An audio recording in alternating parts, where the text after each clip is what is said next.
O cartão do caixa eletrônico ficou na minha carteira por 23 anos, com as bordas gastas depois de 2 décadas esquecido atrás da minha CNH. Minha mãe colocou aquele cartão na minha mão uma semana antes de morrer, os dedos fracos, mas insistentes. Use isso só quando você não tiver absolutamente mais nada, ela sussurrou. Eu prometi. Prometi sem imaginar que aquele dia realmente chegaria. Mas chegou.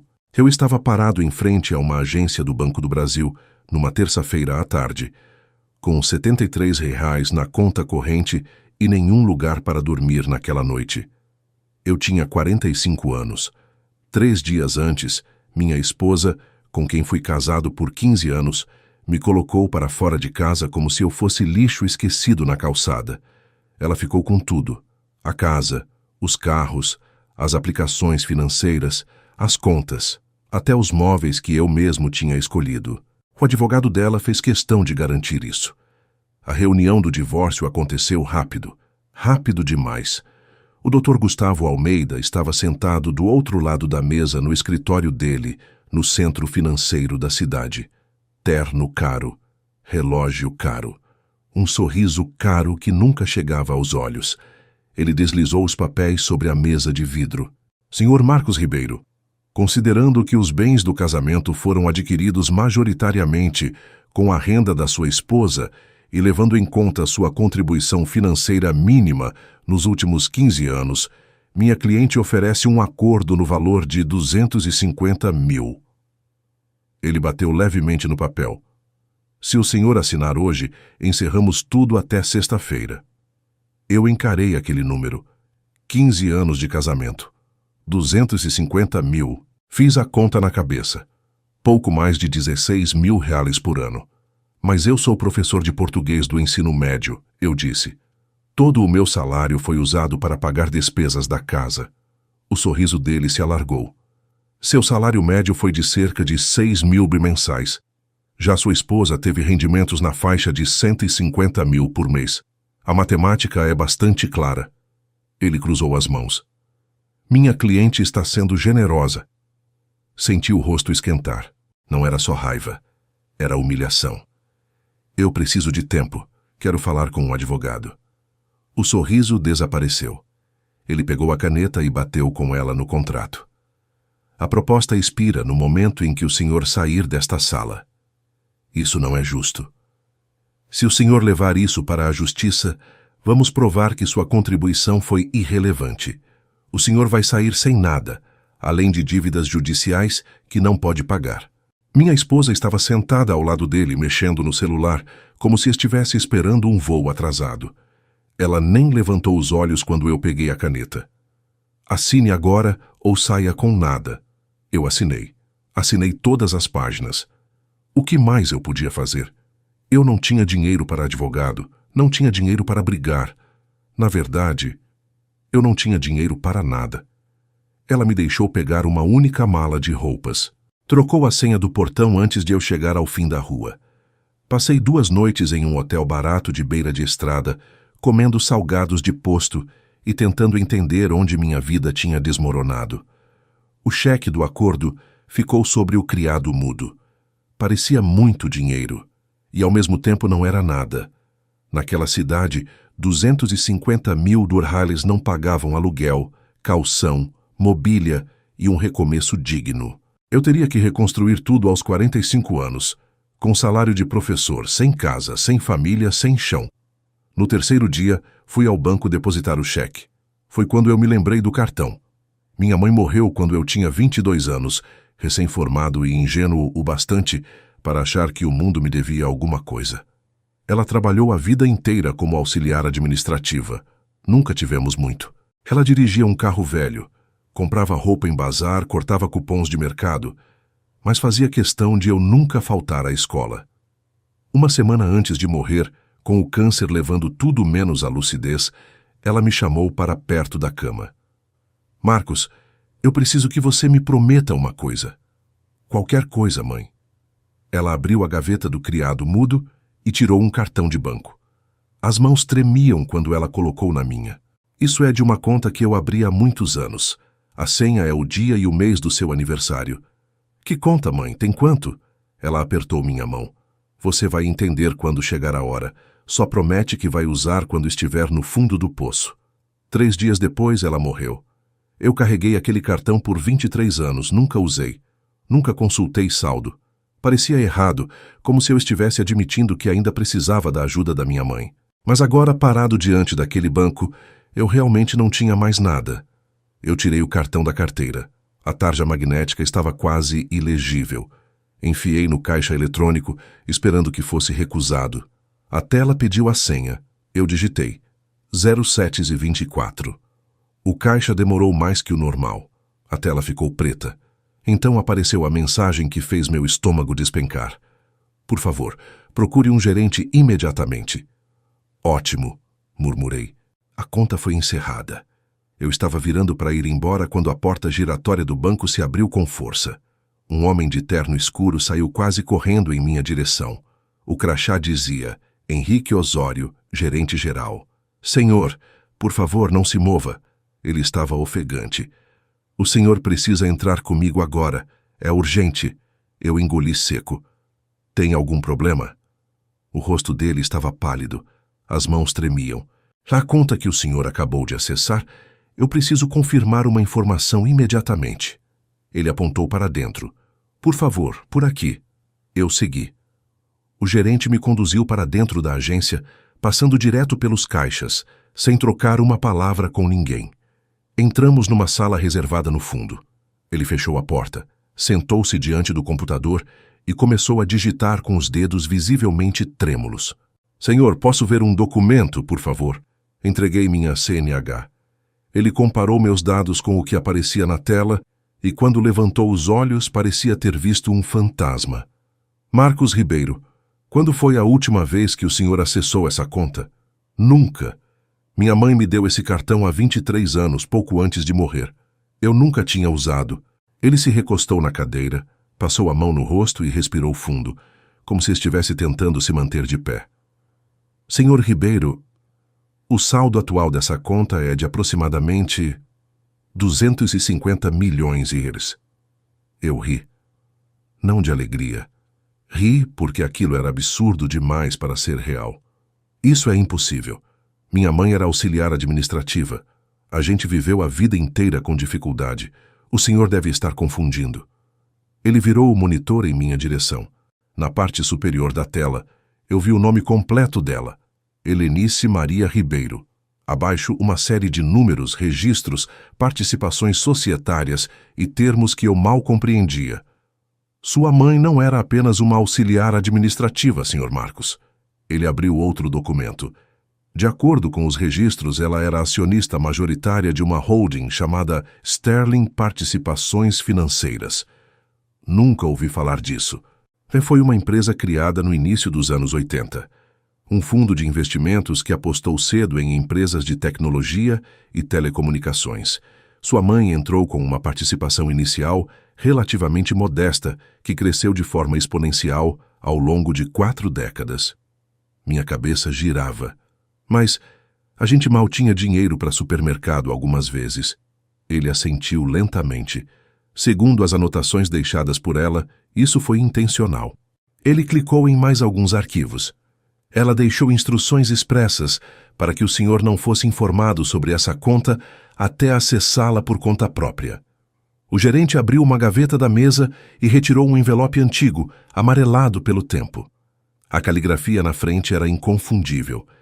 Para o Marcos quando ele mais precisar. Minhas mãos começaram a tremer enquanto eu rompia o lacre. O papel estava envelhecido, mas as palavras eram claras. Meu querido Marcos, se você está lendo esta carta, significa que finalmente usou o cartão. Isso quer dizer que você chegou ao fundo do poço. Sinto muito por não estar aí para te ajudar pessoalmente, mas talvez, de alguma forma, eu ainda esteja. Você deve estar confuso com esse dinheiro, então vou explicar. Quando eu tinha 25 anos, trabalhei para uma pequena empresa que não tinha como me pagar bem. Em vez disso, me ofereceram participação societária. Eu aceitei porque precisava do emprego, sem imaginar o que aquilo se tornaria. Com o tempo, os investimentos deram certo. As ações se valorizaram. Muito. Eu poderia ter vivido cercada de luxo, mas escolhi não fazer isso. Vi famílias se destruírem por dinheiro, casamentos acabarem por ganância, pessoas perderem tudo por escolhas ruins. Então tomei uma decisão: viver de forma simples, trabalhar honestamente e guardar tudo para você. Não para conforto, mas para sobrevivência, para um recomeço. Por isso coloquei uma condição nessa conta. Você só poderia acessá-la quando não tivesse mais nada, porque é nesse momento que o dinheiro realmente importa, não quando a vida está confortável, mas quando ela te coloca de joelhos. Esse dinheiro é todo seu, sem restrições. Use com sabedoria. Não para comprar coisas, mas para construir algo. Para recomeçar. Para se tornar o homem que eu sempre soube que você poderia ser.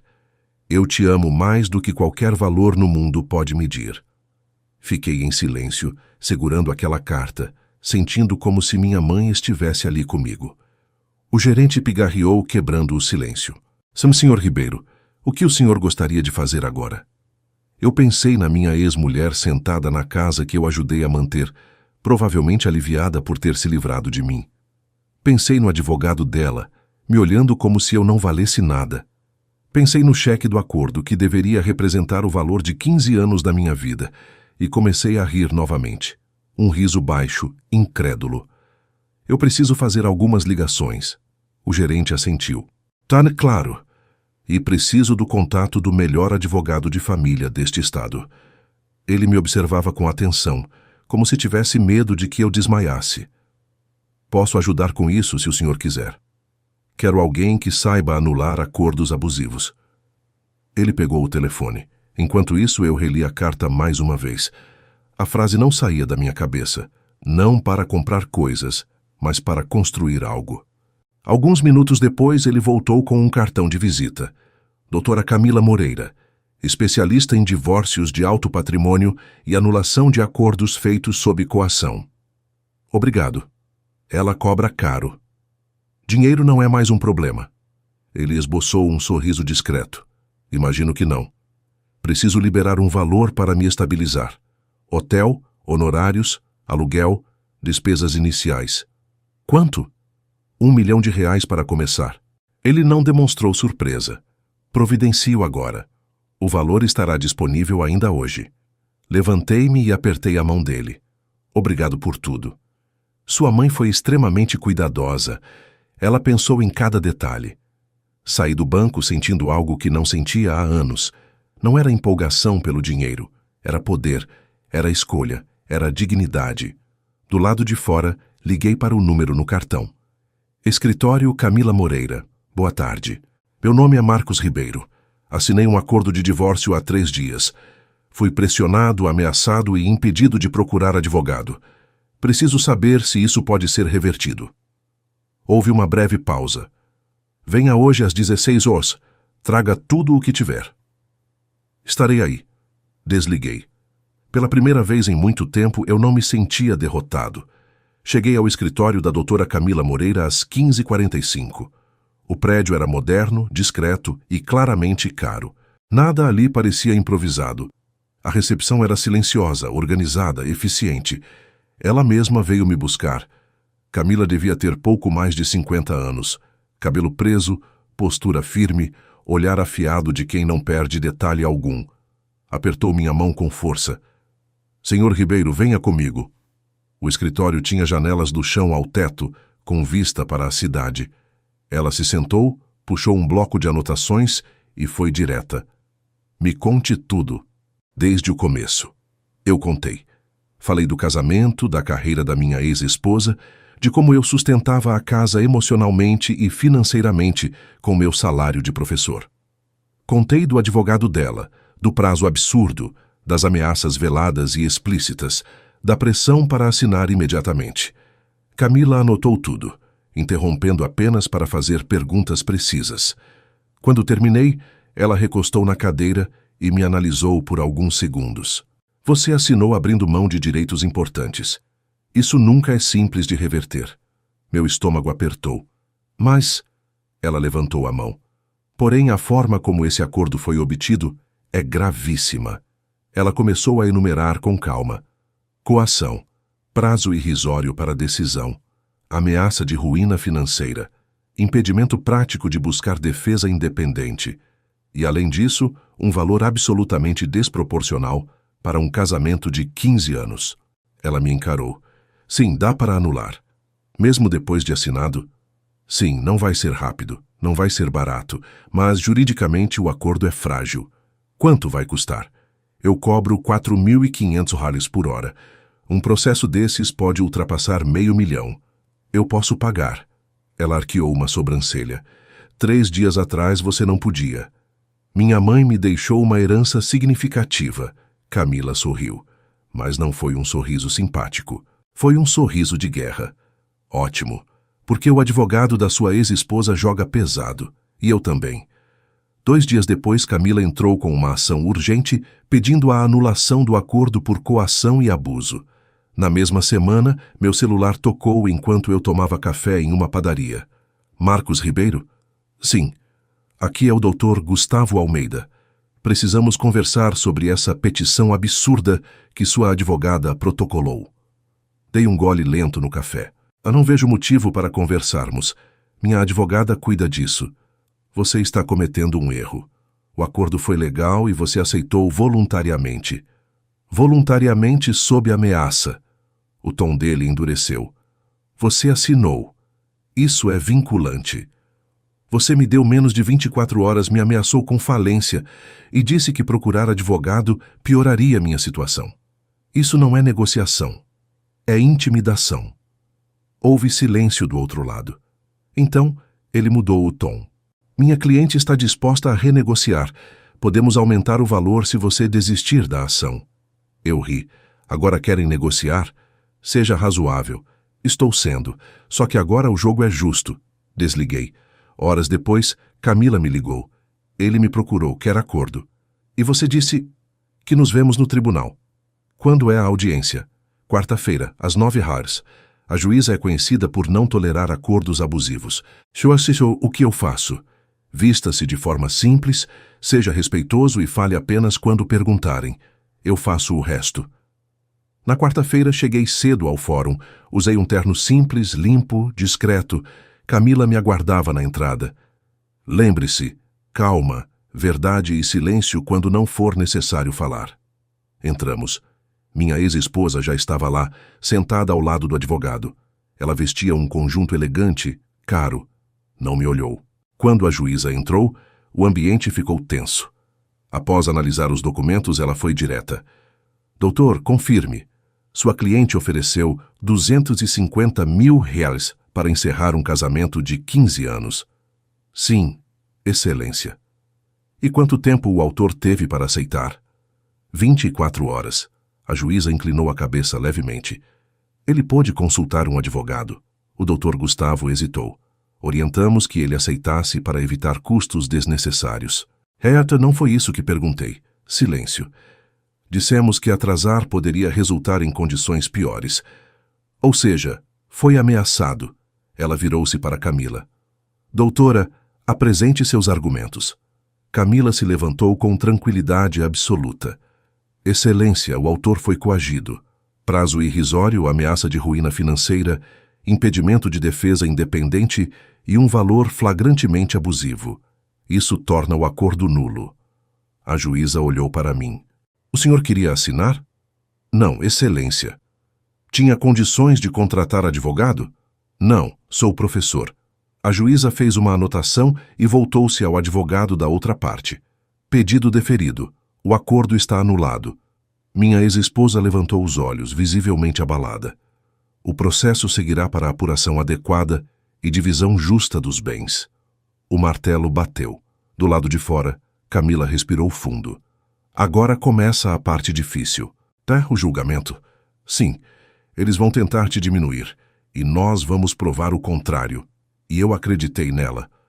O julgamento durou 3 semanas. A doutora Camila Moreira foi implacável, preparada, precisa. Ela trouxe testemunhas que eu nem sabia que existiam. A primeira foi Ana Paula, ex-colega de trabalho da minha ex-esposa. Trabalhei com ela por 6 anos. Fui a vários jantares na casa deles. Quem organizava esses jantares? E perguntou Camila. O Marcos. Como assim? Ele cozinhava, organizava tudo, recebia os convidados, cuidava do ambiente, a esposa dele chegava atrasada, jantava e saía para atender ligações. O advogado da minha ex tentou interromper, mas a juíza permitiu que continuasse. As apresentações que ela fazia nesses encontros, continuou Ana Paula, eram revisadas pelo Marcos. Eu vi os arquivos cheios de anotações dele. Depois vieram os peritos financeiros, que deixaram claro o absurdo do acordo inicial. 250 mil por 15 anos de casamento, com contribuição integral do salário do autor, é completamente desproporcional. Camila chamou então o diretor da escola onde eu trabalhava. O senhor sabe se o autor recusou oportunidades profissionais? Sim, diversas. Sabe por quê? Porque a carreira da esposa exigia que eles permanecessem nesta cidade. Por fim, Camila chamou a terapeuta de casal que havia nos acompanhado anos antes. Quem procurou a terapia? O Marcos. E a postura da esposa? A terapeuta hesitou. Ela comparecia de forma irregular. Quando vinha, demonstrava pouco interesse e frequentemente usava o celular durante as sessões. Quando minha ex foi chamada para depor, a postura dela mudou. Quem pagou pela casa? Perguntou o advogado dela. Eu. E os carros? Eu. E os investimentos? Todos com meu dinheiro. Camila levantou-se para o contra-interrogatório. Durante o casamento, seu marido administrava a casa. Tínhamos uma diarista. Não foi isso que perguntei. Silêncio. Ele cuidava de compras, manutenção, agenda, recepção de clientes? Ajudava. Ajudava? Camila sorriu friamente. Testemunhas afirmaram que ele conduzia sozinho eventos que resultaram em contratos milionários. Isso é ajudar? Minha ex não respondeu. O advogado tentou pintar minha imagem como alguém sem ambição. Camila desmontou isso com uma frase simples. Apoiar a carreira do cônjuge, enquanto mantém a própria profissão, não é falta de ambição. É parceria. 2 dias depois, a juíza leu a sentença. Este juízo reconhece que o acordo original foi obtido sob coação e é manifestamente abusivo. Ela respirou fundo. Determino a divisão igualitária dos bens. A sala ficou em silêncio. A residência será vendida e o valor dividido igualmente. Já as aplicações financeiras serão divididas. Os veículos serão vendidos e os valores repartidos.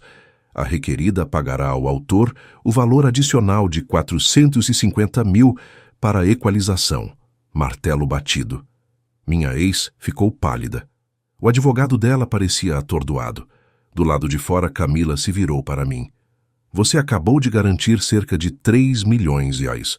Eu assenti, mas o dinheiro não era o principal. Obrigado, Camila. Ela sorriu. Você fez o mais difícil. Você não aceitou ser apagado. 6 meses depois, eu estava sentado no quintal da casa que aluguei, corrigindo redações e tomando café.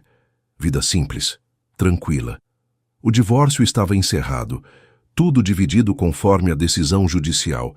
Eu voltei a dar aulas imediatamente, precisava disso. Os alunos também. Meu irmão me ligou. Jantar hoje? Vou levar a minha namorada. Claro. A herança da minha mãe continuava quase intocada, investida de forma conservadora. Usei apenas o necessário para estabilizar minha vida. 1 semana depois, encontrei minha ex no fórum. Marcos, como você está? Bem. Eu sinto muito por como tudo aconteceu. Eu olhei para ela. Não senti raiva, nem tristeza. Eu também espero que você fique bem. E fui embora, sem peso, sem mágoa. 1 ano depois, no último dia de aula, um aluno me perguntou: Professor, o que o senhor vai fazer nas férias? Ler, viajar um pouco, ficar com a família? Obrigado pela carta de recomendação. Passei. Eu sorri. Mais tarde fundei uma bolsa de estudos com o nome da minha mãe, para alunos de baixa renda que quisessem seguir a carreira docente. Ela sempre soube. O dinheiro só importou quando eu não tinha mais nada. Mas o que eu realmente recuperei quando cheguei ao fundo do poço não foi riqueza, foi dignidade. E isso ninguém nunca mais tirou de mim.